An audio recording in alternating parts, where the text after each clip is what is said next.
selamat malam kembali. Ya, Selamat malam, Mbak Mulia. Ya, selamat malam. Halo semuanya. Iya. Semoga selalu dalam keadaan sehat ya, Mbak. Amin, amin, amin. Thank you. Iya. Nah, jadi sebelum kita lanjut ke pemberian materi atau menerima ilmu dari pemateri-pemateri hebat pada malam hari ini, izinkan saya untuk membacakan CV dari pemateri kita. Yang pertama dari Mbak Mulia. Mbak Mulia, nama lengkap yakni Mulyana Mursalim. Kemudian beliau riwayat pendidikan serta prestasinya. Beliau S2 Magister Ilmu Hukum, prestasi Award Beasiswa LPDP Program Magister Dalam Negeri 2021-2023 sampai sekarang.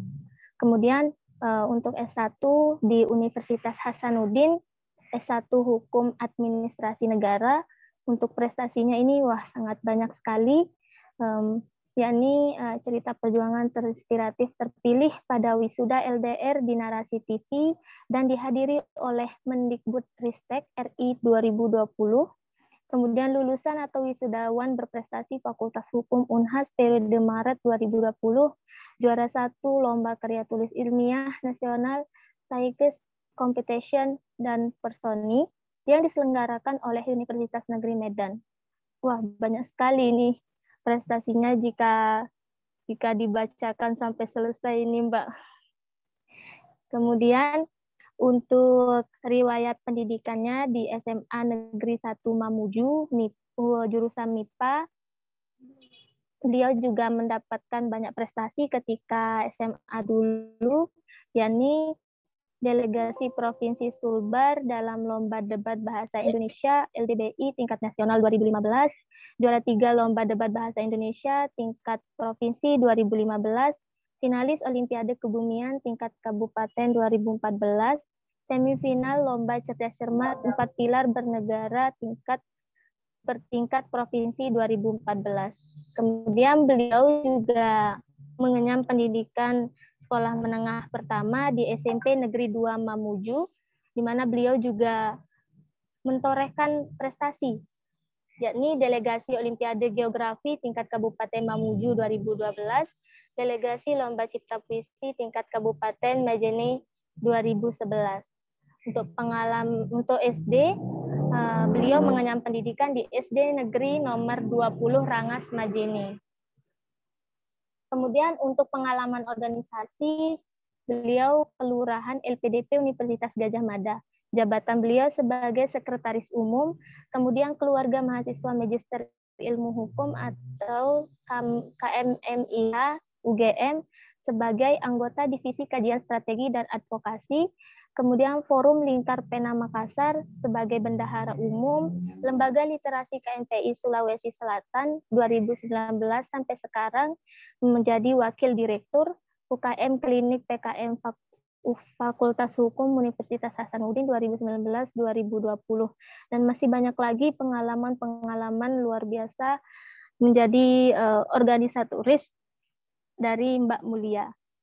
Kemudian untuk pengalaman kerja, beliau bekerja di Ombudsman RI Perwakilan Sulawesi Barat sebagai staf hukum, kemudian di Pusat Pelayanan Terpadu Pemberdayaan Perempuan dan Anak, Kota Makassar, jabatan magang di tahun 2019. Nah, mungkin itu saja yang dapat saya sampaikan untuk CV pemateri yang pertama, yakni Mbak Mulyana. Kemudian untuk CV Mbak Alfi, izin untuk membacakan CV-nya, Mbak. Ya, boleh, Mbak. Ya, untuk Mbak Alfi, nama lengkap Alfi Fahimiah, tempat lahir Ciamis, 15 April 2002, agama Islam, kewarganegaraan Indonesia, jenis kelamin perempuan, golongan darah O, kemudian tinggi badan 150 cm, berat badan 43 kg, hobi menyanyi, membaca, menulis. Alamat Dusun Cibuntu, RT RW 1606, Desa Bojong Kondang, Kecamatan Langkap Lancar, Kabupaten Pangandaran. Kemudian riwayat pendidikan beliau 2006 sampai 2008 RA Al Mubarokah, 2008 sampai 2014 SDN 1 Bangun Jaya, 2014 sampai 2017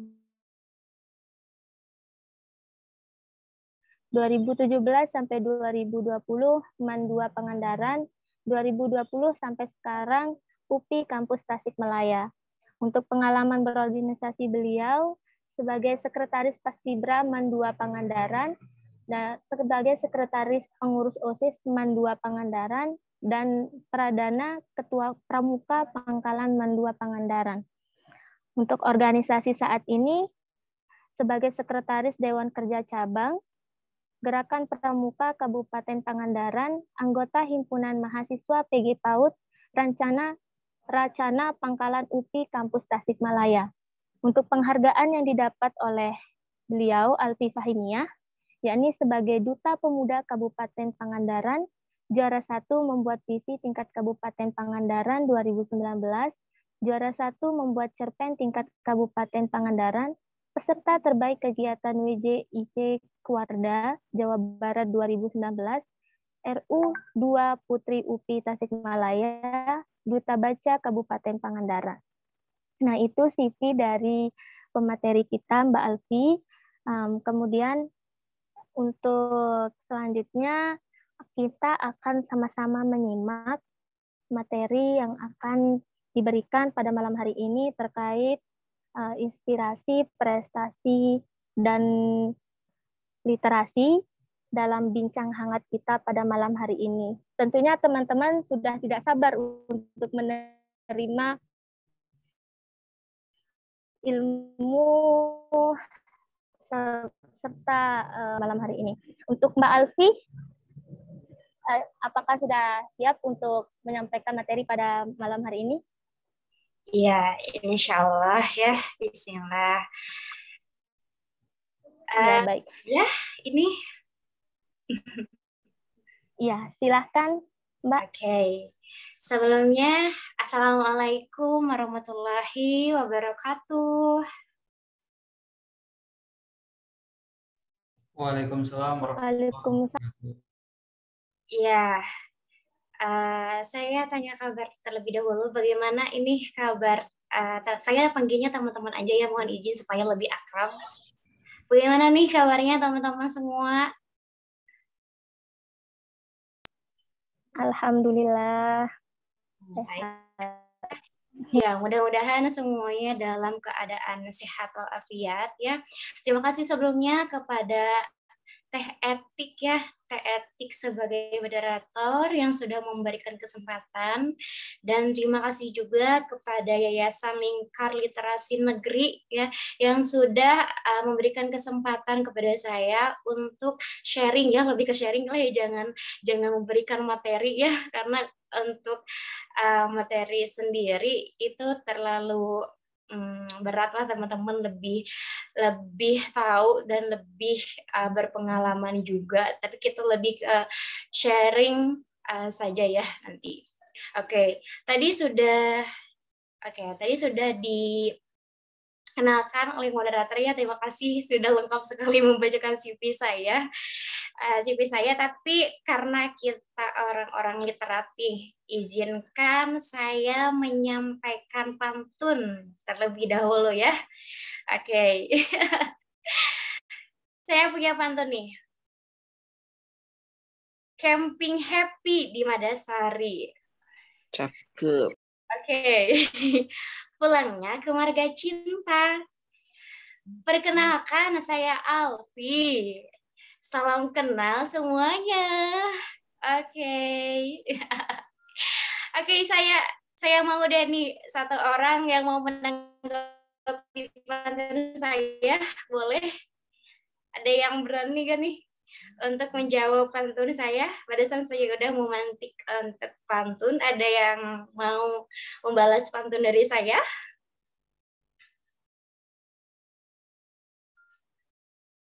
Oke, sepertinya mempersiapkan terlebih dahulu ya. Oke, tapi sebelumnya mohon izin kepada teh moderator, teh etik nih, waktu untuk saya menyampaikan sedikit pemantik ya, kira berapa menit ya, takutnya nanti terlalu kebablasan, karena memang kalau sudah bicara itu suka keenakan, takut terlalu malam juga nanti. Ya, 30 menit. Pas Ustaz Sulaiman selalu ketemu yo. Oke. 30 menit ya. Siap, bismillah lah ya. Berarti sampai 20 tadi udah perkiraan sampai 20.50 ya. Sampai 20.50. Oke. Alhamdulillahirabbil alamin wa nasta'inu ala umuri dunya waddin wassalatu wassalamu ala asrofil anbiya'i wa mursalin wa ala alihi washabihi ajmain. Pertama-tama marilah kita panjatkan puji dan syukur kehadirat Allah Subhanahu wa taala yang telah memberikan nikmatnya dan telah memberikan kesehatan kepada kita sehingga kita bisa bertemu nih bertatap maya ya pada malam kali ini. Oke, salawat beserta salam, semoga salamnya tercurah limpahkan kepada Nabi Muhammad SAW. Oke, teman-teman semuanya, supaya saya tidak merasa kesepian nih, saya sendiri yang on cam. Buat teman-teman nih yang sekiranya tidak berhalangan untuk mengaktifkan kameranya, ya boleh untuk mengaktifkan kameranya terlebih dahulu. Mohon izin nih supaya terlihat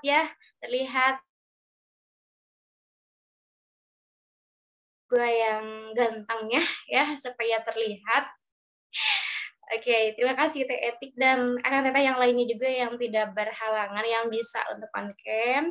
Saya sarankan untuk on cam-nya supaya kita tahu nih Kang Mulyana yang mana, kemudian Kang Saiful yang mana, ya, kemudian Kang siapa lagi, Kang Randi yang mana, Teh Raina yang mana ya, boleh untuk on cam terlebih dahulu. Ya, aku bentar ya, on cam-nya lagi ini dulu, ada urus sesuatu dulu ya, Mbak Alfi ya. Okay. Baik Ibu, ya luar biasa sekali ya sebelumnya ini Ibu Mulyana ya, Ibu Mulyana luar biasa sekali tadi sudah S2 juga, mohon izin Ibu punten ya. Saya dulu karena diberi waktunya oleh moderator saya dulu ya. Oke. Teman-teman, karena ini harus 30 menit ya, cukup waktu untuk menyampaikan materi itu menurut saya cukup ya, tetapi saya nanti mohon izin nih kepada moderator untuk kita banyak diskusi saja ya, diskusi saja karena judulnya juga bincang ya, bincang inspiratif. Jadi saya harap nanti dari teman-teman juga bisa untuk interaktif ya, jangan hanya dari saya saja pematerian 30 menit menurut saya itu terlalu lama juga ya. Saya harapkan nanti banyaknya di diskusi saja ya, mohon izin juga Teh moderator. Oke. Saya diminta dari tadi dari yang menghubungi saya, dari panitia yang menghubungi saya untuk sharing terkait kegiatan literasi ya, berhubung alhamdulillah saya diberikan amanat menjadi duta baca Kabupaten Pangandaran, dan itu menjadikan motivasi saya untuk senantiasa berkarya, mengabdi, menginspirasi dan berkolaborasi ya. Sebelumnya teman-teman semua, berbicara tentang literasi. Tapi mohon maaf nih teman-teman, saya tidak menyiapkan medianya ya, karena sepertinya ada miskomunikasi. Yang saya kira itu nanti kita akan diskusi saja ya, tanya jawab, ternyata harus menyampaikan dulu materi ya, jadi saya tidak mempersiapkan, mohon maaf sekali. Jadi ya, berbicara tentang literasi ya, yang saya maknai setelah saya bergelut cukup lama dengan dunia literasi, bahwasanya literasi itu terkait bagaimana kita memahami suatu informasi, memahami apa yang kita lihat, memahami lingkungan di sekitar kita, ya. Kemudian saya punya suatu quotes ya, kata-kata bahwasannya banyak tantangan yang harus dilewati di masa depan. Kemudian saya memaknai bahwa literasilah kunci yang paling mematikan. Teman-teman semua. Tadi literasi saya sudah sampaikan, menurut saya bahwa literasi itu kemampuan. Kemudian salah satu cara kita untuk membaca situasi di lingkungan kita. Kemudian memaknai informasi, ya, memaknai informasi. Kemudian teman-teman barangkali ini teman-teman masih berpikiran bahwasannya literasi itu memang literasi itu identik dengan membaca dan menulis ya. Tetapi literasi itu teman-teman semua mungkin teman-teman juga sudah tahu ya, tetapi saya izin untuk ulas kembali bahwasannya literasi itu cakupannya umum sekali ya. Literasi itu kalau menurut Kemendikbud ya, bahwasanya ada 6 literasi dasar. Ada 6 literasi dasar, ada literasi baca tulis, kemudian literasi numerasi, literasi digital, literasi sains, literasi finansial, literasi budaya, dan kewarganegaraan. Gitu. Teman-teman, sekarang kita sudah masuk ke masanya 4.0 ya. Apalagi sekarang sudah mulai lagi Society 5.0. Bagaimana kita dihadapkan dengan yang namanya dunia digital. Dunia digital sudah kita tidak bisa memungkiri lagi, kita tidak bisa melawan arus itu, tetapi kita harus bisa menyeimbangi masanya sekarang, masanya digital ya. Bagaimana kita bisa memahami digital, bagaimana kita bisa menjalani kehidupan ini dengan selalu menyeimbangi dengan dunia digital. Salah satunya yang penting itu bagaimana kita mengenalkan diri kita itu siapa ya. Kalau dalam istilahnya itu personal branding. Personal branding kita sekarang salah satunya kita harus memanfaatkan media digital ya. Sekarang itu di abad 21 ini, kita harus sebisa mungkin memanfaatkan digital. Bagaimana kita menyerap informasi yang kita baca dari digital, kemudian bagaimana kita mengenalkan diri kita kepada orang lain melalui digital. Karena sekarang banyak sekali informasi sekarang itu sebenarnya dunia itu ada dalam genggaman kita ya, dunia itu ada dalam genggaman kita. Tapi yang menjadi tantangan kita sendiri di zaman sekarang itu bagaimana caranya supaya digitalisasi ini tidak membawa dampak negatif kepada kita, tetapi memberikan kebermanfaatan kepada kita ya. Kemudian tadi juga kita nyinggung lagi terkait harus bisa menyeimbangi perkembangan zaman ya. Salah satunya juga ada banyak keterampilan, ada 4 keterampilan yang memang harus kita miliki di abad 21 ini ya. Salah satunya itu pada terampilannya itu berpikir kritis, kemudian bagaimana kita berkolaborasi, kreatif, dan bagaimana kita berinovasi. Begitu sih sedikit pemantik dari saya ya, karena memang saya harapkan nanti interaktif ya, saya maunya diskusi, itu sedikit pemantik dari saya. Nanti saya harap nih Teteh moderator mohon izin untuk nanti kita banyak didiskusi saja ya. Terima kasih dari saya, dicukupkan sekian. Kembali lagi kepada moderator.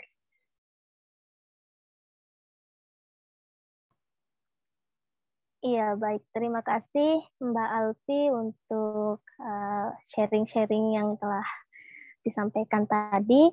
Mungkin dari teman-teman ada yang ingin bertanya atau ingin mengetahui pengalaman dari Mbak Alfi selain dari CV yang telah saya sampaikan tadi. Ya, ini langsung tanya jawab atau mungkin saya dulu ya, biar nanti sesinya itu langsung gitu loh, langsung dua. Jadi yang mau bertanya sama Mbak Alfi, Mbak Mulyana saya gitu, jadi bisa lebih interaktif gitu loh kalau saya. Gimana? Baik. Ya, silakan Bu. Untuk ini. Aduh, pokoknya saya kayak penampakannya kayak ibu-ibu banget ya. Oh, enggak. Kak, ya, jadi gitu, Kak Mulyana. Saya kelahiran 98 nih ini. 98, cuman emang S2, tapi saya belum ibu ya. Panggil saya kakak aja. Ya. Oke, saya ya, silakan ya. Kak. Oke, panggil ada juga boleh. Mungkin ada yang seangkatan sama saya, atau mungkin ada yang lebih tua. Ya, saya 98, saya masih 23 tahun, jangan ibu lah, belum punya suami juga ya. Siap. Ya. Oh, saya belum jadikan host nih, saya mau share screen. Boleh dijadikan host dulu ya?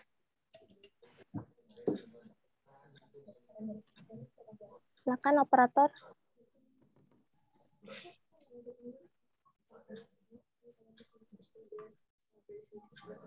Sudah, Mbak? Udah ya? Oke, bentar ya. Oke, bentar ya. Oke, saya share screen ya. Oke. Sebelumnya sudah nampak belum? Ya, sudah ada? Ya, jadi ini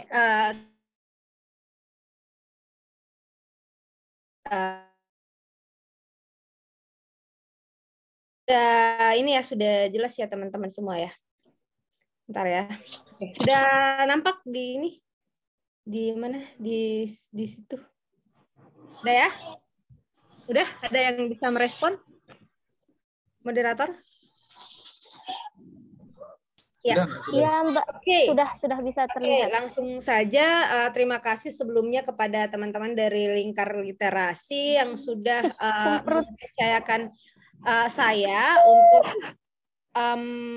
tolong bisa di-mute dulu, untuk membawakan sharing ya begitu. Jadi saya kalau misalnya dipanggil buat jadi narasumber atau mungkin saya itu lebih senang menyebut diri saya partner sharing gitu dibanding narasumber. Jadi karena di sini sama sekali saya hanya ingin menyampaikan pengalaman yang bisa saya share dengan teman-teman di sini terkait dengan tema yang pada hari ini yaitu bincang inspiratif, inspirasi, literasi dan prestasi. Jadi 3 poin ini kita akan bahas begitu. Apa sih sebenarnya urgensinya? Kenapa sih menurut saya pemuda yang ideal itu adalah ketika dia mampu menginspirasi ya dengan cara apa, mungkin dengan literasi lewat prestasi dia, dan itu di sini pure saya akan benar-benar sharing pengalaman saya, utamanya di sini mungkin banyak mahasiswa S1 ya, bagaimana kemudian pencapaian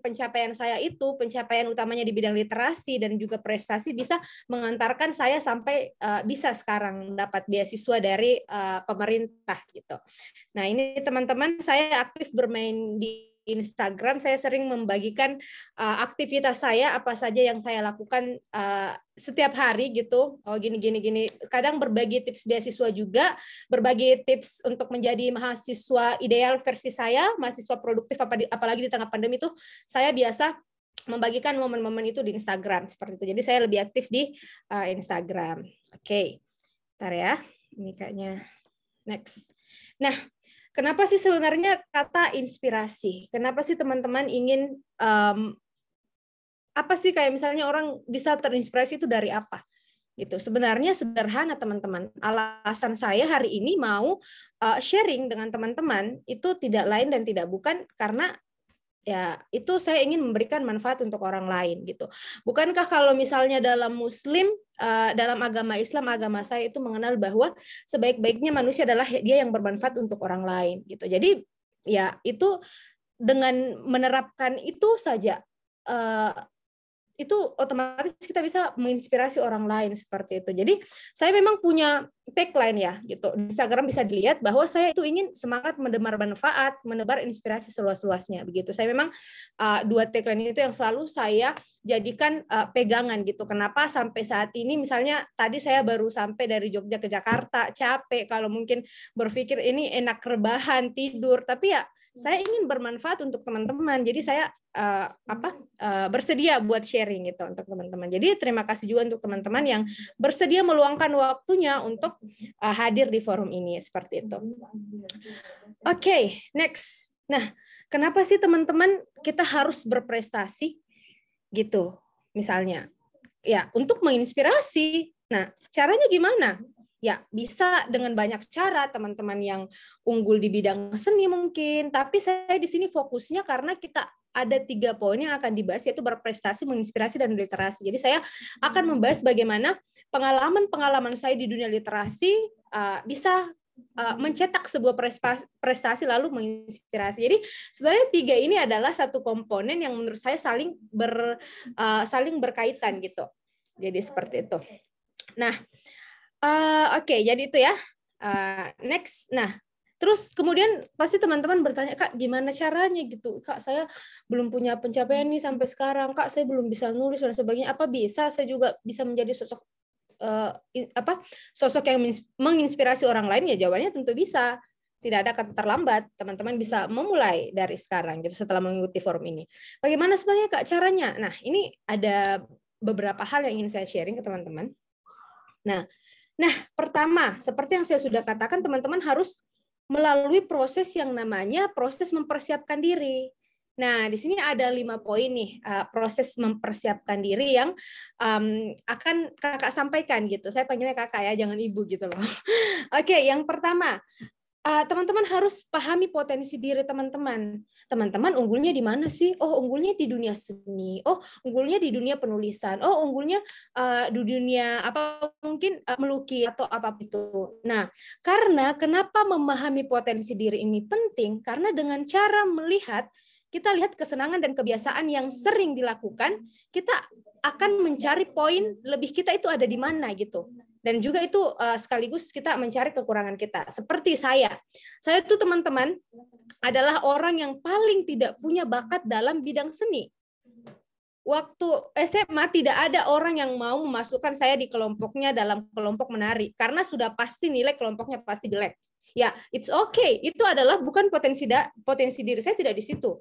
Nah, tapi pada saat saya SMA waktu itu, saya memang ikut kegiatan lomba debat gitu, dan bahkan sampai membuat saya mewakili provinsi saya waktu itu. Ya karena memang potensi diri saya ada di debat gitu. Saya pernah juara menulis cerpen se-Sulawesi Barat tingkat mahasiswa dan tingkat pelajar dan mahasiswa, dan saat itu saya juara 2. Nah, gitu. Itu karena potensi saya ada di situ. Saya menemukan gitu. Bakat saya tidak di seni nih. Bakat saya ternyata ada di dunia public speaking gitu. Jadi MC kayak gitu, debat waktu itu. Nah, yang kedua, ketika kita sudah paham apa sebenarnya potensi diri kita, nah yang kedua itu adalah kita harus menentukan visi dan misi kita apa sih, kayak gitu loh. Jadi misalnya nih teman-teman adik-adik mahasiswa yang baru bergabung pada hari ini tuh, kayak misalnya ada yang masih bingung gitu, visi aku hidup apa sih, kayak misalnya kita belum menentukan itu loh, padahal ini penting gitu. Nah, kita bisa menulis visi dan misi yang akan kita lakukan dalam jangka waktu singkat dan panjang dengan kata kunci harus logis untuk direalisasikan dan disesuaikan dengan situasi dan kondisi gitu. Nah, jadi memang visi dan misi itu harus menentukan visi dan misi itu harus dengan cara-cara yang sudah kakak sebutkan. Nah, ketika kita sudah tahu, oh visi kita ini bisa menjadi mahasiswa yang produktif mungkin. Nah, untuk menjadi mahasiswa produktif, menjadi mahasiswa yang berprestasi, nah karena kita sudah punya satu visi, nah kita kemudian menentukan, oh misi, langkah-langkah apa nih yang akan kita capai buat bisa mencapai visi itu. Nah, jadi seperti itu teman-teman. Nah, kemudian poin yang ketiga adalah, bentar ya. Yang ketiga adalah kita harus buat road mimpi. Nah, ini konkret gitu. Nah, jadi nanti saya perlihatkan bagaimana waktu saya jadi mahasiswa S1, saya tuh punya yang namanya pohon harapan. Nah, di pohon harapan itu saya menulis banyak apa sih mimpi-mimpi saya, target jangka panjang saya apa sih, misalnya tiap semester saya IPK saya tidak boleh di bawah 3,9. Setiap semester saya harus berangkat lomba dan itu merupakan target. Nah, caranya ya saya harus rajin belajar dong kayak gitu. Saya harus banyak diskusi gitu. Nah, tulislah dalam satu buku secara jelas apa yang akan kamu tuju dan cara yang jelas serta dalam waktu yang tepat. Jadi teman-teman rincikan waktunya gitu. Seperti yang sudah saya sebutkan. Bisa dalam buku, bisa dalam pohon harapan atau apapun itu yang membuat teman-teman bisa memotivasi teman-teman gitu. Nah, yang keempat adalah ya ini perlu. Jadi ternyata kepo itu diperlukan menurut saya ya. Tingkatkan kepo dan rendahkan ego gitu. Tapi kepo ini bukan kepoin urusan orang gitu. Kepo dalam hal kebaikan. Maksudnya adalah kita harus jadi pejuang yang haus ilmu. Nah, misalnya nih dulu nih, saya tuh awalnya kenapa pengen banget ikut lomba waktu jadi mahasiswa. Jadi pada saat saya mahasiswa baru, saya melihat satu baliho di situ tuh ada senior yang pegang piala, terus dipasang depan fakultas. Wah, kayaknya ini enak ya, ini kayak caleg kayak gimana gitu. Itu kemudian yang menjadikan saya menjadi inspirasi saya gitu. Cara kakak ini gimana ya bisa ikut juara nasional seperti itu. Nah, ternyata dia ikut UKM. Nah, itu kan sebuah kita harus kepo dengan itu tuh pencapaian orang lain biar kita bisa terinspirasi gitu. Kemudian rendah hati teman-teman. Jadi rendah hati ini meskipun mungkin kamu secerdas apapun itu tetap kita harus tuh rendah hati. Jangan sombong teman-teman. Kita ini di atas langit masih ada langit. Saya saja pun sampai hari ini tuh tidak mau untuk berhenti belajar gitu karena banyak orang yang lebih pintar di sana dan ilmu kita tuh tidak seberapa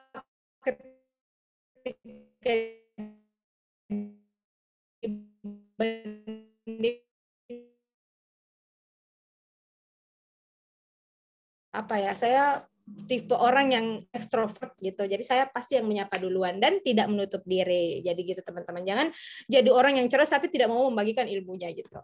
Nah, yang kelima adalah ini karena saya orang muslim, sholawat dan doa ibu. Jangan pernah mengabaikan dua hal teman-teman. Karena manusia itu hanya bisa mempersiapkan sebaik mungkin dan kekuatan doa yang akan berhendak di atas nalar kita gitu. Kita nih manusia gitu. Kita cuman berencana. Kita jangan pernah lupakan bersolawat dan berdoa, meminta doa kepada orang tua kita. Nah, gitu. Ini juga teman-teman bisa memberikan menjadi role model gitu. Carilah role model yang dapat membuat kita berprogres dan penyemangat di kala letih. Misalnya saya senang dengan Maudy Ayunda, ya benar-benar role model saya gitu. Saya senang dengan Ustazah Oki gitu. Jadi ya saya ingin menjadi seperti mereka gitu. Jadi itu bisa menjadi motivasi kita. Gimana sih? Saya daftar LPDP ya karena saya terinspirasi dengan Maudy Ayunda gitu. Ya saya sampai hari ini mempertahankan hijab saya sebagai seorang muslimah karena saya ingin melihat Ustazah Oki tuh keren banget gitu, bisa berdakwah kemana-mana gitu, kayak gitu. Saya tuh kayak mau gitu seperti itu teman-teman ya. Nah, bagi prinsip menumbuhkan prestasi teman-teman bisa lihat ini kayak kuliah umum ya, tapi santai aja teman-teman, nanti bebas bertanya apapun itu. Nah, ini teman-teman, saya sudah menyiapkan 3 lingkaran di sini.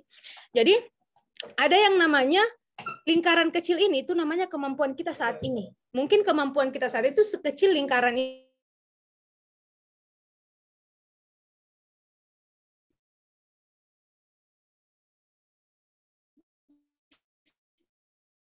Nah, lingkar itu hidup yang hebat itu berawal dari kemampuan untuk menemukan dan mengasah potensi unik. Bentar ya. Oke. Menemukan dan mengasah potensi unik dari diri kita menjadi expert. Nah, kalau kita sudah tahu kemampuan kita begini, ada pasti kemampuan uniknya teman-teman. Mungkin teman-teman belum menggali itu. Dan kemudian kita pasti bisa expert. Seperti saya expert mungkin di bidang tulis menulis gitu. Karena ya saya menemukan potensi saya gitu. Public speaking, oh karena saya menemukan potensi saya di situ. Kemudian saya mengasah, kemudian kita akan menjadi expert gitu loh ya. Next. Nah, selanjutnya yang jadi problem adalah karena kita tidak berani untuk mencoba, teman-teman. Kita tuh sering mendengar kelas motivasi, ikut kelas ini, seminar-seminar ini, tapi kenapa sih teman-teman selalu ada ketakutan dalam diri kita? Kenapa sih kita selalu insecure gitu? Jadi, oke, insecure itu boleh ya teman-teman, tapi jangan sampai itu membuat teman-teman terkurung gitu. Kayaknya kemampuan saya menulisnya tidak bisa seperti Kak Mulyana. Oh, siapa bilang? Public speaking saya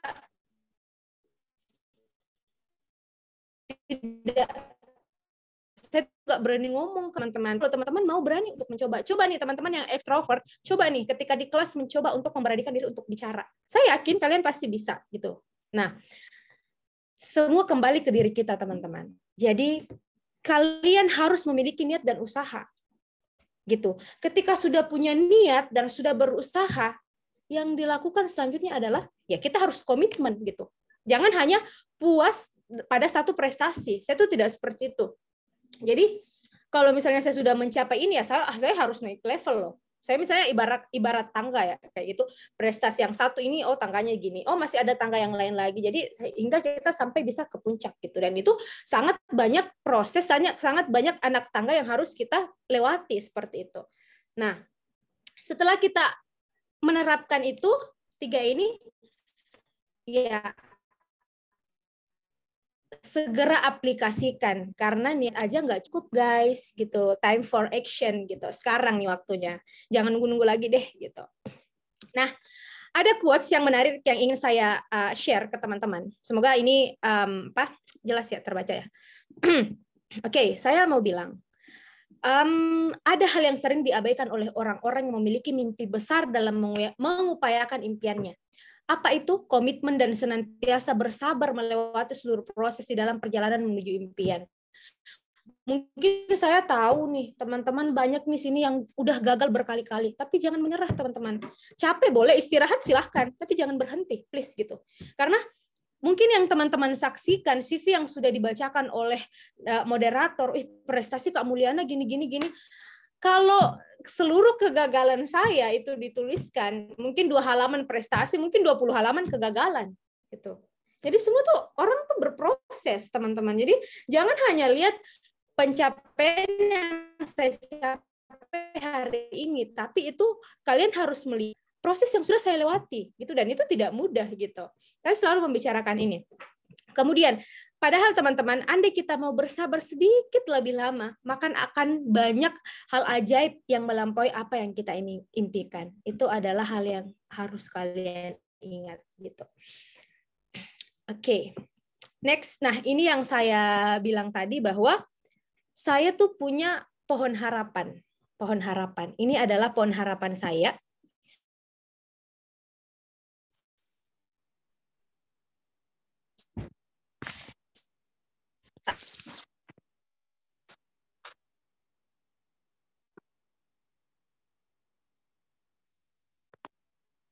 Harapan itu dengan target tahun. Awal dari syarat, oke.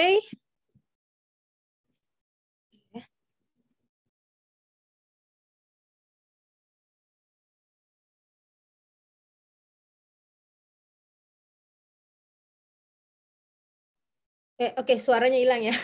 Oke, apa berawal dari pohon harapan ini yang saya tulis sejak maba itu dampaknya luar biasa teman-teman. Kalau saya benar-benar meniatkan, saya benar-benar konsisten. Oke, next. Berawal dari situ, teman-teman mungkin disebutkan tadi, saya sempat menjuarai salah satu, bukan menjuarai sih, terpilih kisahnya sebagai kisah terinspiratif. Alhamdulillah semoga saya bisa menginspirasi orang-orang. Sampai sekarang saya bilang seperti ini tuh bukan untuk sama sekali tidak ada niat untuk menyombongkan diri teman-teman, tapi ini benar-benar pure. Semoga teman-teman bisa terinspirasi, bisa melihat bahwa perjuangan saya itu tidak mudah, dan kalau saya bisa, kenapa teman-teman tidak bisa gitu. Didasari kekuatan mimpi dan niat tulus ingin membahagiakan dan membanggakan orang tua. Itu sebenarnya intinya. Maka akan selalu ada cara semesta yang bekerja di luar prasangka kita. Begitulah bentuk nikmat yang diberikan Tuhan teman-teman kepada kita. Ini teman-teman bisa lihat saya yang sangat mengidolakan Najwa Shihab waktu itu. Ayah saya hanya seorang imam masjid gitu di sebuah kota mungkin yang kalian mungkin pernah mendengar Mamuju, mungkin yang baru-baru gempa itu pun orang tahu, oh ternyata ada Mamuju gitu. Nah, yang tahu mungkin orang Makassar. Ya, saya ingin melihat orang tua saya itu pidato gitu di hadapan orang, dan itu tidak jadi gitu. Tapi saya tuh sempat membenci ya, saya sempat mengutuk. COVID tuh kayak banyak merenggut mimpi saya. Mimpi untuk orang tua saya harus sambutan waktu itu harus benar-benar nggak jadi, dan ternyata Allah menggantikannya dengan hal yang tidak pernah saya sangka, teman-teman. Tidak hanya di depan para akademisi Unhas, para akademisi Fakultas Hukum Unhas, tapi langsung di depan Menteri Pendidikan dan Kebudayaan. Dan itulah teman-teman buah dari tekad, kesabaran dan kerja keras kita. Gitu. Bahkan Najwa Shihab langsung mengirimkan karangan bunga di depan Mendikbud Nadiem Makarim menemani Bapak, teman-teman bisa lihat, untuk berpidato dan disaksikan seluruh Indonesia dalam wisuda LDR tahun 2020. Dan itu karena Tuhan itu bekerja di belakang kita gitu. Tugas kita hanya berusaha gitu. Percaya. Saya sudah membuktikannya dan saya tidak pernah menyangka itu. Saya sekarang masih merinding ketika masih membayangkan momen tahun 2020 itu. Oke. Salah satu yang saya bahas tadi adalah literasi. Saya bisa melakukan itu semua karena literasi, teman-teman. Kemampuan saya menulis kisah saya. Kok bisa ya Najwa Shihab tertarik dengan kisah saya? Siapa sih saya gitu loh. Saya dari Mamuju, tiba-tiba Najwa melirik tulisan saya itu karena kemampuan literasi saya, kemampuan saya menarasikan kata. Padahal sebenarnya itu sederhana banget, teman-teman. Oke, next. Ya, yang bisa teman-teman lakukan adalah membaca. Karena membaca itu selain dapat menambah pengetahuan, membaca juga dapat melatih keterampilan berpikir serta memperluas pemikiran manusia, sehingga membaca dapat meningkatkan kemampuan berpikir kritis. Next. Teman-teman bisa, satu hal yang saya tempuh gitu pada saat jadi mahasiswa S1 sampai sekarang pun ya berorganisasi. Mengapa ini penting, teman-teman? Karena organisasi itu merupakan wadah belajar dan bersosialisasi mahasiswa dengan mahasiswa lain atau pemuda yang lain dan pemuda yang lainnya lagi gitu. Banyak pelajaran utamanya terkait soft skill dan yang dilatih dalam organisasi. Nah, saya bisa katakan ilmu yang saya dapatkan di kampus itu 40% di kelas formal dan 60% itu di dunia organisasi dan dunia kompetisi. Itu saya gitu. Jadi jangan jadi mahasiswa kupu-kupu lah, kuliah pulang gitu, nggak ada pengalaman organisasi. Jangan juga jadi mahasiswa yang kura-kura kuliah rapat nggak memikirkan nilai akademik, jarang masuk kelas. Jangan seperti itu. Atau lebih-lebih jangan jadi mahasiswa kunang-kunang, kuliah nangkring, kerjanya nongkrong, Starbucks, apa gitu. Aduh, gitu. Jangan deh gitu. Yang ketiga adalah berkompetisi, karena kompetisi itu merupakan tempat mahasiswa untuk mengadu ide, untuk menjadi yang terbaik. Kompetisi melatih kita untuk berpikir kritis dan kreatif. Berkompetisi juga bisa memperluas koneksi kita dengan teman mahasiswa lainnya. Nah, tidak lupa, kompetisi juga itu memberikan kita kesempatan untuk bisa mengunjungi tempat dari penyelenggaraan lomba. Gitu. Jadi saya tuh waktu S1 hobinya jalan-jalan, tapi saya berpikir saya nggak punya duit gitu ya. Akhirnya saya memanfaatkan fasilitas kampus untuk membiayai saya. Ya sekalian dapat pengalaman, dapat prestasi, jalan-jalan. Siapa sih yang nggak mau jalan-jalan gratis gitu? Jadi banyak teman-teman yang bisa ditempuh. Jadilah mahasiswa yang cerdas, memanfaatkan segala kesempatan yang ada. 4 tahun loh teman-teman. Dan masa menjadi mahasiswa itu adalah tidak akan pernah terulang. Kalian kalau sudah S2 itu akan beda dengan S1. Kalau S2 kalian akan waktunya deh untuk mengeksplor seluruh kemampuan teman-teman, cari pengalaman, cari ilmu sebanyak-banyaknya gitu. Oke, next. Berkarya gitu. Jangan teman-teman lupa berkarya. Menjadi mahasiswa itu memberikan kita banyak peluang-peluang yang dapat kita maksimalkan. Nah, bertemu dengan teman-teman yang produktif,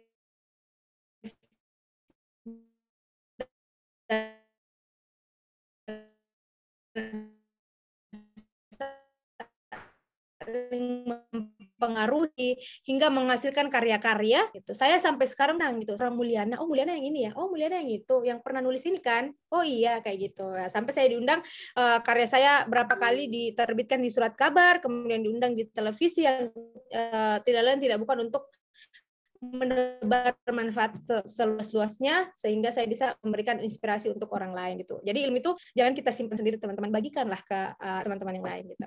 Nah, yang kelima adalah mengabdi dan berbagi. Sebagai orang yang beruntung menjadi mahasiswa, sudah seyogianya kita perlu berbagi tenaga, jasa, dan pikiran kita kepada orang-orang di sekitar kita. Dan cara ini pun bisa menjadi sarana untuk kita untuk menjadi orang yang bermanfaat, teman-teman. Seperti di awal tadi, kenapa kita harus menjadi orang yang bermanfaat untuk orang lain, agar tuh orang lain terinspirasi dengan kita. Masya Allah, kayak pahalanya tuh kalau malam ini ada orang yang tiba-tiba berubah karena mendengarkan webinar atau mungkin sharing session yang saya sampaikan, itu luar biasa ganjarannya, teman-teman. Niatkan, fokuskan aja untuk Allah gitu. Saya sampai sekarang tuh belajar jadi mahasiswa S2 capek ya. Mungkin teman-teman, mungkin saya ini capek loh, kayak misalnya tadi dari Jogja ke Jakarta, terus kemudian seharusnya saya udah rebahan, tapi saya kemudian meluangkan waktu untuk teman-teman karena kayak benar-benar itu lillahi ta'ala gitu. Dan teman-teman bisa lihat sekarang saya tuh kayak, kamu ini tuh kok energik banget gitu. Padahal sini udah kurang tidur ya, tapi karena ada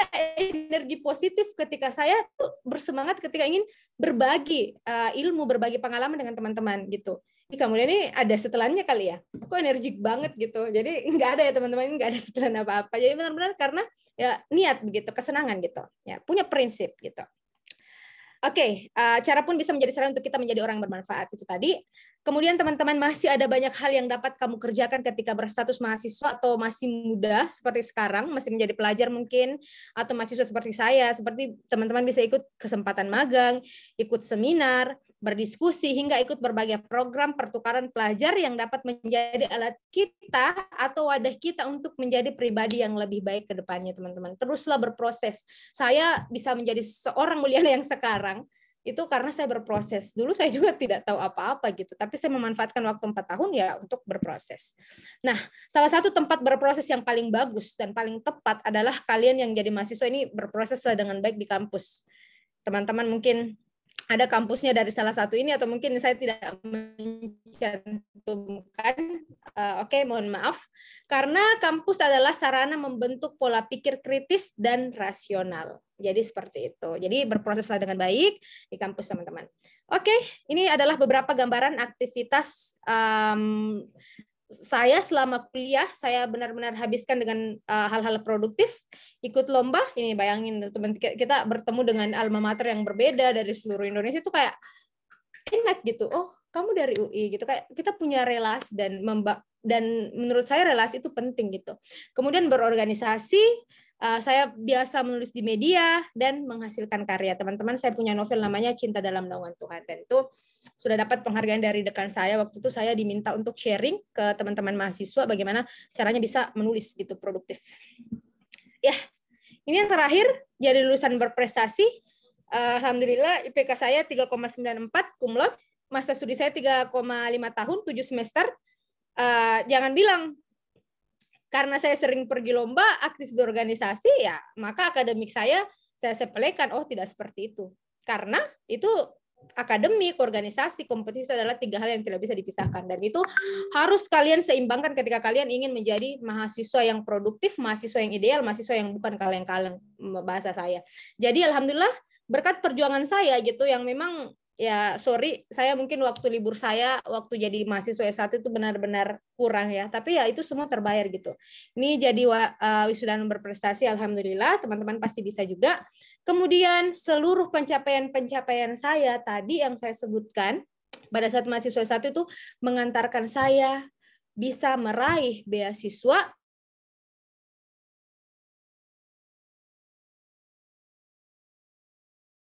Nah, itu. Alhamdulillah saya lolos beasiswa LPDP, saya baru 1 kali daftar, alhamdulillah lolos gitu. Teman-teman mungkin yang mau daftar beasiswa LPDP nanti mungkin bisa dipersiapkan dari sekarang.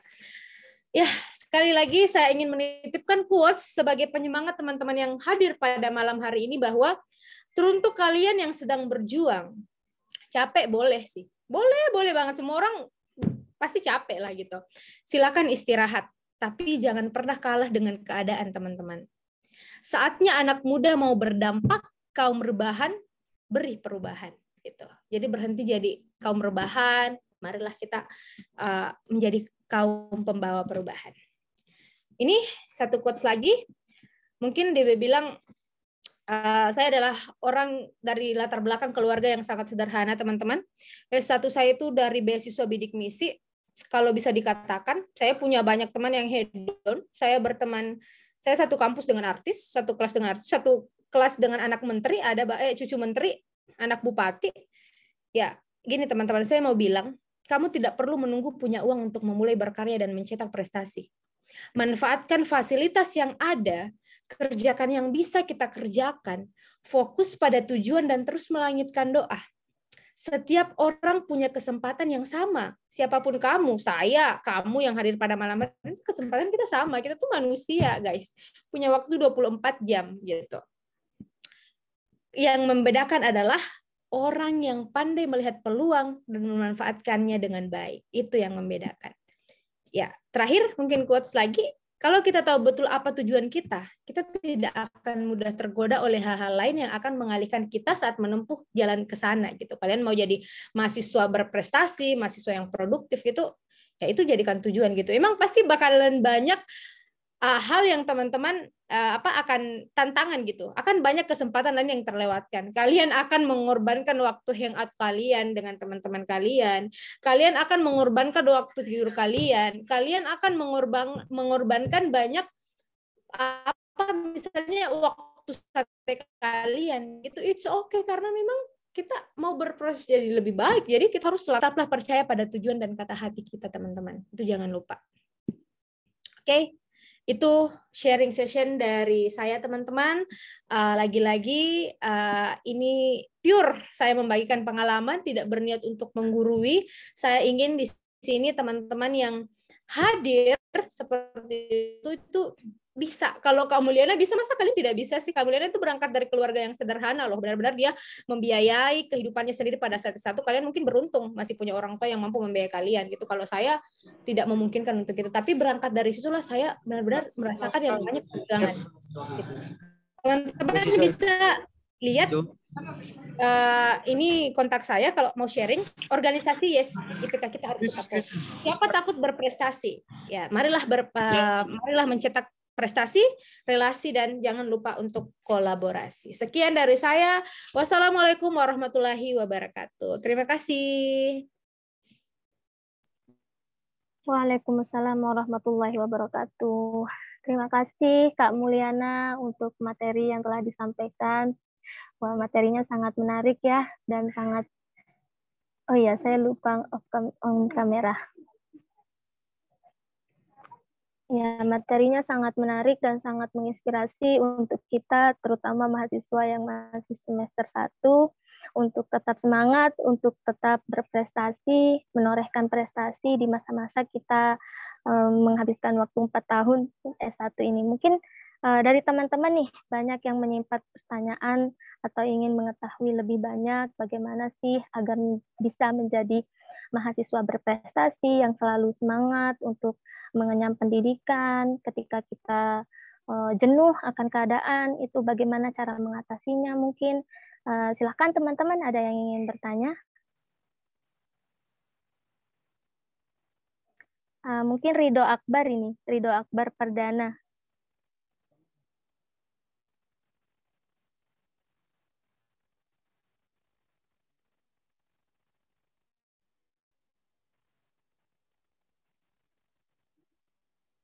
Ya, teman-teman mungkin saya terbatas ya menerima pertanyaan karena ini sudah dipanggil di lobi.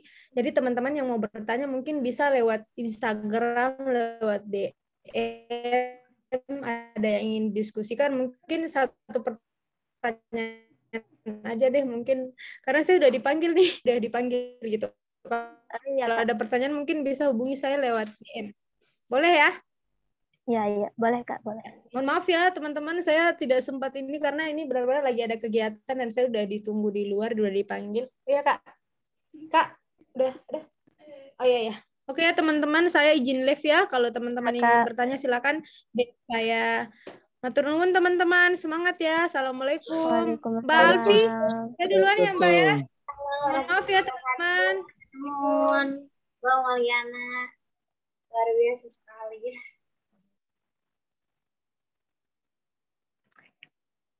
Ya, mungkin dari teman-teman ada yang ingin menyampaikan pertanyaan atau ingin sharing juga terkait pengalamannya di kampus, mungkin kita sama-sama sharing di sini.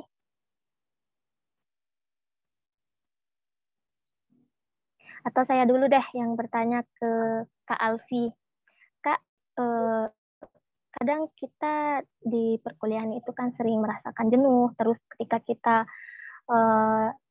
mengikuti organisasi, mungkin kita selalu kita disibukkan antara organisasi dengan kuliah, dan kita dari kuliah itu prioritas, kemudian organisasi totalitas.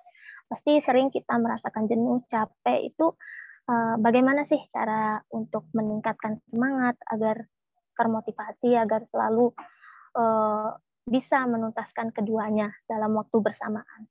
Mungkin bisa di-sharing, Kak.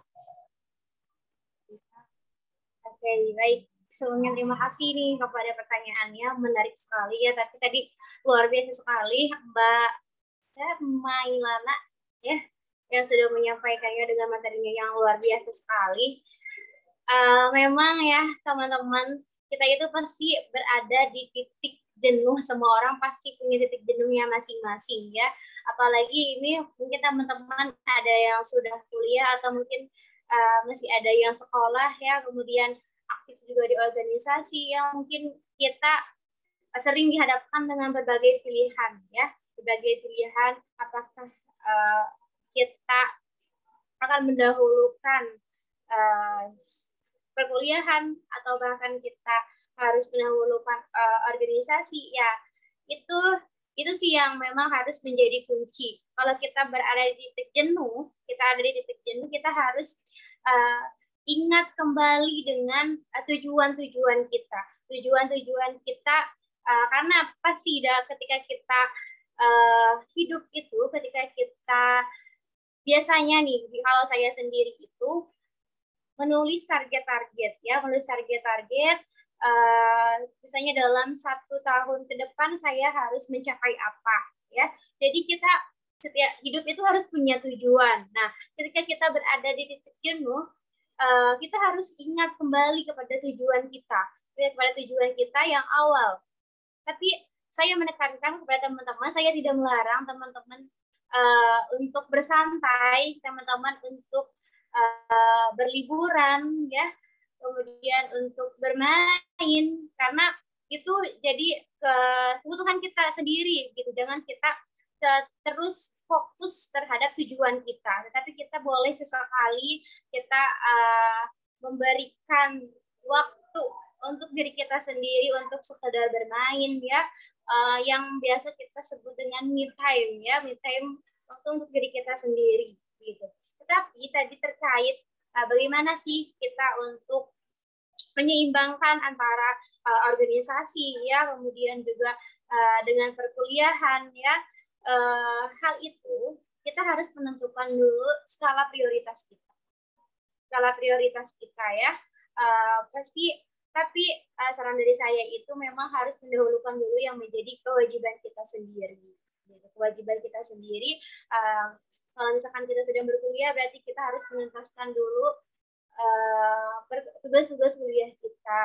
Tapi itu juga kembali lagi kepada diri kita sendiri, bagaimana kita bisa mengatur diri sendiri, mengatur apa yang jadi skala prioritas kita sendiri. Itu sih kalau dari saya. Ya, baik. Terima kasih Kak Alfi untuk jawabannya. Memang segala sesuatunya punya tingkatan prioritas masing-masing, dan kita harus bisa menentukan skala prioritas yang memang harus kita utamakan gitu. Mungkin dari teman-teman di sini ada yang ingin di tempat perkuliahan atau sharing tentang organisasinya, mungkin pengalaman berorganisasi. Ya, mohon izin, itu ada pertanyaan. Gimana Kak? Putus-putus Kak? Oh, putus-putus, mohon maaf sekali karena di sini hujan besar ya. Hujan besar. Ya, jaringannya. Mohon maaf. Ini ada pertanyaan di kolom chat. Oh iya. Saya jawab atau bagaimana? Oh iya, silakan Mbak, langsung dijawab saja. Atau saya bacakan dulu? Tidak apa-apa. Tidak apa-apa, saya baca aja di kolom komentar. Ya, terima kasih. Ya, silakan Kak. Dari Kang Randi Siswanto ya. Sebelumnya terima kasih nih pertanyaannya. Mbak Elvi, ceritain dong perjalanan menjadi Duta Baca Pangandaran dan menjadi runner up Duta Baca Jabar. Kegiatan atau pengalaman menarik apa? Boleh dong dibagikan ke kita semua. Lalu apa harapan Mbak Elvi untuk kemudian literasi Indonesia ke depan? Oke, saya jawab satu-satu ya. Oke. Yang pertama, Mbak Alfi ceritain dong perjalanan menjadi Duta Baca Pangandaran. Oke. Sebenarnya saya masih baru nih, saya masih baru menjadi Duta Baca Kabupaten Pangandaran ya. Itu berawal dari hobi saya dan saya suka terhadap membaca. Kemudian saya suka menulis juga. Kemudian waktu itu saya berawal dari saya mengikuti perlombaan menulis puisi kemudian cerita. Nah, ketika itu saya alhamdulillah juara di menulis puisi. Kemudian berangkat dari sana saya termotivasi untuk mendalami lebih lanjut terkait literasi karena kebetulan waktu itu yang menyelenggarakan perlombaan itu dari komunitas literasi. Komunitas yang namanya Komunitas Sabalad yang memang Komunitas Sabalad itu merupakan komunitas pemuda nomor 1 di Indonesia waktu itu tahun 2019. Nah, makanya dari sana saya berusaha untuk mendalami lagi terkait literasi. Kemudian kemarin ketika 2022 ada open recruitment, saat itu ada open recruitment Duta Baca Pangandaran. Waktu itu sebenarnya saya sering sekali melihat info itu, tetapi info waktu itu saya enggak ikut karena apa sih awalnya Duta Baca begitu ya. Menurut saya berkutat sampai sekarang di dunia literasi saja ya. Menurut saya itu sudah cukup karena memang Duta Baca itu hanya menurut saya awalnya itu hanya sebatas gelar saja. Tetapi saya berpikir waktu itu kenapa sih gitu ya? Karena waktu itu saya bergelut di dunia literasi itu hanya di daerah saya saja, di desa saya saja. Tapi saya bosan nih kenapa hanya di desa saja? Kenapa saya ini ada kesempatan loh di kabupaten, kenapa saya gak berkiprah lagi di kabupaten gitu ya waktu itu. Makanya saya waktu itu ikut pemilihan Duta Baca di Kabupaten Pangandaran dan alhamdulillah terpilih menjadi juara 1 ya. Berangkat dari keinginan saya untuk kenapa sih saya berkarya dan mengabdi hanya di daerah saya saja, yang di desa saya saja. Ada kesempatan di kabupaten, kenapa tidak? Waktu itu sih yang menjadi motivasi saya.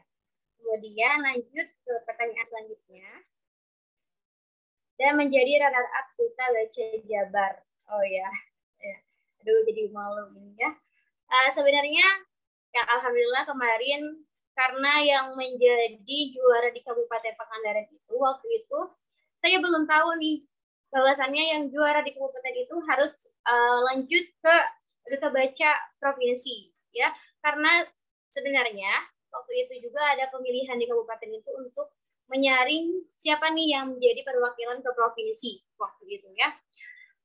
Kemudian ya berangkat dari sana 3 hari setelah pemilihan di kabupaten tiba-tiba persiapkan nih ya untuk ke Jabar, katanya dari dinas itu persiapan untuk langsung ke Jabar, harus nyiapin berkasnya dengan persyaratan yang luar biasa banyak sekali ya, harus membuat karya tulis, kemudian harus buat video dan lain sebagainya. Itu dalam waktu 3 hari harus sudah siap gitu ya. Tapi ya karena itu sudah menjadi amanat yang diberikan kepada saya menjadi juara di kabupaten dan saya harus melanjutkan ke provinsi membawa nama kabupaten ya. Dari sana saya menulis karya tulis ya dengan berkonsultasi juga dengan dinas-dinas karena kebetulan saya juga suka menulis. Jadi ya itu suatu tantangan juga buat saya untuk berkiprah di dunia, karena tadi saya berangkat ke kabupaten, kemudian ya udah ada kesempatan lagi nih lebih luas ya, dan sejauh mana sih kita bisa berkolaborasi dengan teman-teman dari kabupaten lain ya. Saya mempersiapkan hal itu, kemudian saya mengikuti alur untuk seleksi di Jabar ya, mulai dari tadi administrasi, kemudian tes tulisnya itu harus saya jadi sharing yang kemarin deh yang Duta Baca Jawa Barat ya. Tes tulisnya itu 100 soal teman-teman, dan kebanyakan itu bahasa Inggris tes tulisnya. Kemudian ada wawancara tertutup terlebih dahulu, kemudian ada wawancara terbuka diambil 32 besar, kemudian wawancara terbuka lagi diambil 10 besar, kemudian wawancara terbuka lagi dan diambil 6 besar. Waktu itu 6 besar itu menjadi penentuan saya kelas juara 1, 2, dan 3. Itu sedikit cerita untuk Duta Baca Jawa Barat. Kemudian banyak ya kegiatan atau pengalaman menarik apa, boleh dong dibagikan kita semua. Oke. Dari sejauh ini saya berkegiatan literasi, yang paling menarik itu nih teman-teman, yang paling menarik itu ketika saya menemukan anak yang memang sedang bermain di taman kota ya, taman kota yang memang seharusnya itu menjadi tempatnya digunakan untuk hal-hal positif ya, tapi saya miris sekali waktu itu melihat anak-anak, dua anak yang pertama saya lihat sedang bermain HP, sedang main game ya, 2 orang. Dan di sana itu di taman kota itu ada perpustakaan, tetapi mereka itu datang ke sana bukan untuk membaca, tetapi untuk bermain, hanya sekedar nongkrong wifi di sana, karena memang di sana ada fasilitas wifi gratis dari provinsi, dan mereka memanfaatkan wifi itu untuk main game saja ya. Dari sana saya merasa terpanggil, kemudian mendekati mereka. Kemudian ternyata di sana tidak hanya 2 orang saja, tetapi banyak anak-anak juga, anak-anak yang lain, dan memang mohon maaf sekali nih, anak-anak itu sepertinya anak-anak dari keluarga yang broken home ya. Dari penampilannya saja saya menyayangkan dan saya kasihan sekali kepada mereka. Waktu itu saya berusaha untuk mendekati mereka, karena memang kepada anak-anak yang broken home, kemudian mereka mempunyai hal-hal yang memang kita harus jaga, tidak mudah untuk berkomunikasi dengan anak-anak yang seperti itu. Waktu itu saya berusaha mendekati mereka. Awalnya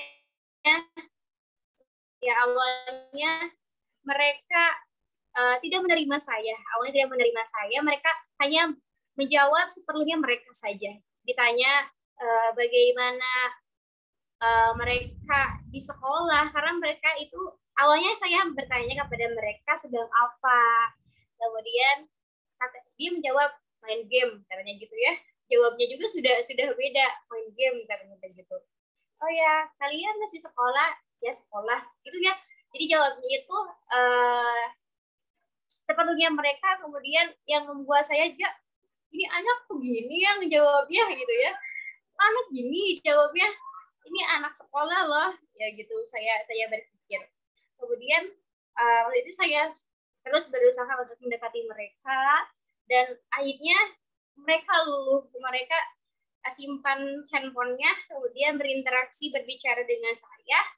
Kemudian teman-teman yang lain juga yang di dekat, yang lumayan jauh dari mereka tapi masih di lingkungan sana, merasa melihat kita saja gitu, memerihatkan kita saja. 2 orang anak itu juga saya sedang berinteraksi. Nah, dari sana saya ajak mereka, kemudian saya ajak diskusi mereka. Awalnya mereka menolak juga, tapi ya dengan saya prihatin kepada mereka, dan mereka akhirnya luluh dengan saya. dengan saya dan mereka mau berbagi ceritanya, mereka mau bercerita, kemudian saya ajak mereka ke perpustakaan dan di sana kita cerita dan akhirnya kita di sana menciptakan hal-hal yang baru bagi mereka.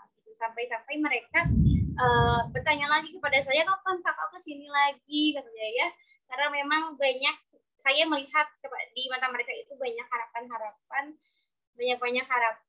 dan memang harus kita fasilitasi. Gitu. Jadi ini jadi cerita ya, jadi cerita banyak. Kemudian apa harapan Mbak Alfi untuk dunia literasi Indonesia ke depan? Ya, harapannya karena memang dengan kunci dari kehidupan itu menurut saya memang berliterasi, bagaimana kita bisa memaknai lingkungan kita, zaman kita, gitu ya.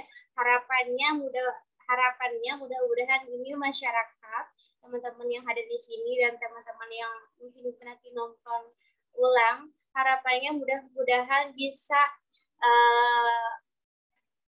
memaknai dan juga bisa merasa bahwa berliterasi itu penting dan minimal kita tahu dulu makna dari literasi itu sendiri, kemudian kita berusaha untuk masuk ke dunia literasi karena memang saya tadi menyampaikan bahwa literasi itu kunci yang paling mematikan dari kehidupan kita. Jadi mudah-mudahan nanti harapannya buat saya masyarakat itu paham akan pentingnya berliterasi, kemudian paham untuk kita senantiasa memaknai kehidupan ini. Itu sih kalau dari saya, tidak terlalu panjang dan sudah malam juga. Oke, kembali lagi ke moderator.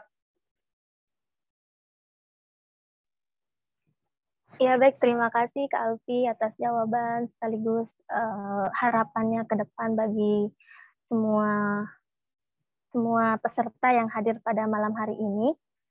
Memang benar sekali literasi itu memang sangat penting untuk kita laksanakan gitu, karena literasi memang merupakan salah satu kunci dari kesuksesan kita. Semakin banyak literasi kita, semakin banyak pengetahuan dan pengalaman yang bisa kita ambil untuk menjadi awal dari kesuksesan kita. Mungkin dari teman-teman sekarang ada yang ingin bertanya lagi?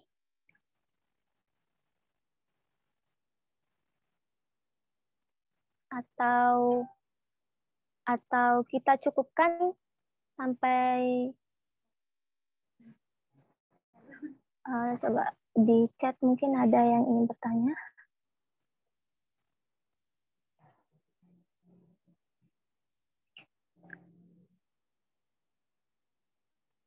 Jika memang tidak ada, mungkin dialog inspiratif kali ini kita cukupkan sampai sekarang. Terima kasih Kak Alfi untuk materi yang telah disampaikan. Semoga apa yang disampaikan oleh Kak Alfi, oleh Kak Mulia dapat bermanfaat bagi kita semua, dapat kita aplikasikan di kehidupan kita, terutama kita yang sedang menempuh pendidikan baik di SMA maupun di perkuliahan, tetap semangat agar nanti kita bisa sama-sama menjadi orang sukses baik itu di dunia maupun di akhirat. Jadi kesimpulan yang dapat saya tangkap pada malam hari ini, kita sebagai pelajar atau sebagai mahasiswa itu harus berliterasi, kemudian harus tetap optimis terhadap apa yang telah kita niatkan dari awal, prioritaskan apa yang seharusnya kita prioritaskan atau yang seharusnya kita utamakan, jangan sampai kita terpecah fokusnya dengan sesuatu yang tidak penting gitu. Mungkin itu saja yang peserta yang telah hadir, kepada panitia pelaksana yang telah menyelenggarakan diskusi, karena ini merupakan kegiatan yang sangat bermanfaat. Di sini juga saya ingin menyampaikan sedikit bagi teman-teman yang berminat, join di literasi negeri, mungkin bisa diakses melalui literasinegeri.com. Akan saya kirimkan linknya. Akan ada diskusi-diskusi rutin, kemudian akan ada donasi-donasi yang mungkin teman-teman bisa berpartisipasi di dalamnya.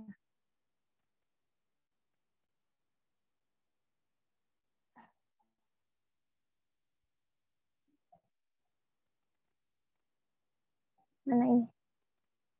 Ya.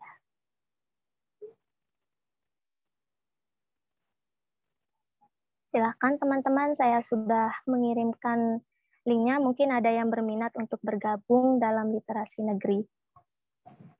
Baik, bagaimana panitia? Apakah sudah bisa ditutup untuk diskusi kita malam hari ini? Bang Randi?